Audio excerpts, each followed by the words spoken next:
take them or leave them. You're going to hear from lots of other people today, and you'll hear an evolution of some of these ideas. But I think that one of the things I did learn was that if you're going to work with somebody to develop a plan, you need to know that the people who are in charge of implementing it have already got an idea of how they're going to implement it. In other words, it seems like you shouldn't do this, but you should already know what you're going to do before you do the consultation, because then you'll do it. Yeah. Okay. So, recommended actions were that, in fact, the system should embrace a gender-based approach. In other words, and there are ways that you can train people to do that. It doesn't change everything. What happens is you just ask certain other questions when you're doing your planning to make sure it's relevant for women and make sure that you're not inadvertently making things worse or something like that.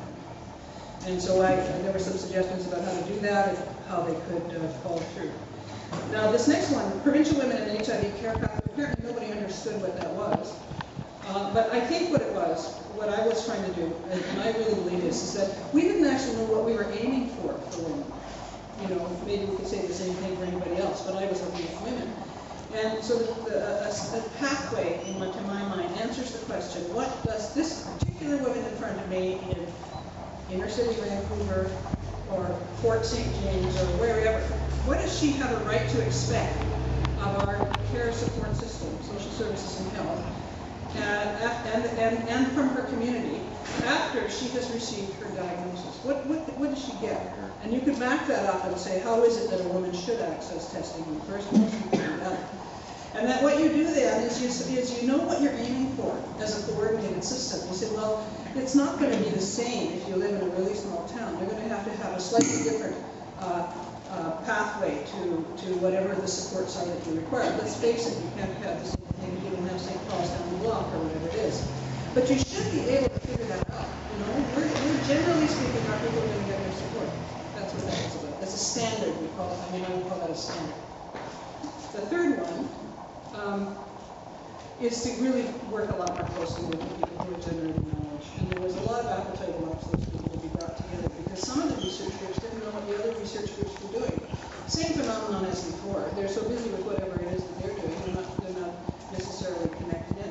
But there were some other really obvious things to do. I still don't know whether it happened. It might have happened. We were going to try and link the huge prenatal testing database, for example, with the BC Center for Disease Control testing database. I mean, there's these huge repositories, these huge banks of information, and there were some things that could have been done that would have made it possible to learn more. The other thing was this issue of service planning and coordination. So in Vancouver, which is what I do best, you had a proportion of women who would go to the Oak Tree Clinic for care. But some of them that would go over to Spectrum, some of them are going to Pender, some of them are going to private GP, some of them are going nowhere, some of them are going to Native Health.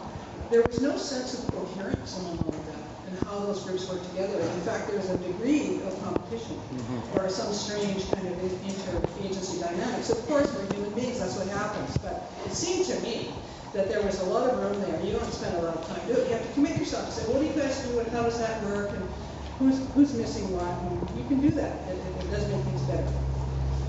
And then the last few, there was also at the time a great deal of interest in developing a women's clinic of some sort down here. And there was a parallel discussion going on about that. That was led by BC Women's in Central City, Central City looking at that. And there is, in fact, a vestige of this. There is a women's nurse practitioner, BC women's nurse practitioner who comes down. And this was the one about getting a more comprehensive place. So it isn't just that, well, you heard from a lot of people, don't put a big sign up that says HIV clinic for women. What you do is you have a comprehensive place, clinic, where people come in and they get their needs met, and the ones that we were focusing on was really health. So this was put in because this is one of the places where, as I said earlier, when they know what they're going to do, before you do your report, and you put what they're going to do in the report, then it happens. So that's one of the ones that we thought might go, and that's why it's here. It may seem a little bit out of place. Strong support for that whole issue of helping people stay in treatment with support from peers, somebody to help them negotiate the system, someone to work with them while they get sorted out, basically, from a gendered perspective. And the other thing I put in, which was an outlier, was you may not be familiar with the Chimama program, but it's a program that has been operating out of the BC Center for Disease Control for many years, 15 years probably, and it is outreach, education, and support for First Nations communities across the province. And they are very good at what they did. They were struggling because their funding was limited. And I thought the only way that we could address that in this report was to acknowledge that people were telling us that they weren't just worried about Vancouver, they were worried about what was happening in the communities. And so I suggested that one thing that the Provincial Health Services Authority could do is just increase funding for Keynote. Why not? Anyway, so I don't think these were wrong recommendations. I'm not quite sure how helpful they were. I strongly believe in the importance of a gendered approach and a coordinated approach. I won't probably get off that. I'm getting quite old now, so my ways and my beliefs are kind of firm and fixed and rigid. But I think you'll have some talk back and forth with other people this morning rather, along those lines. But you can maybe hear what they have to say. I called it in the first place, where were we? You know that expression when you lose the track in a conversation, you say, where were we?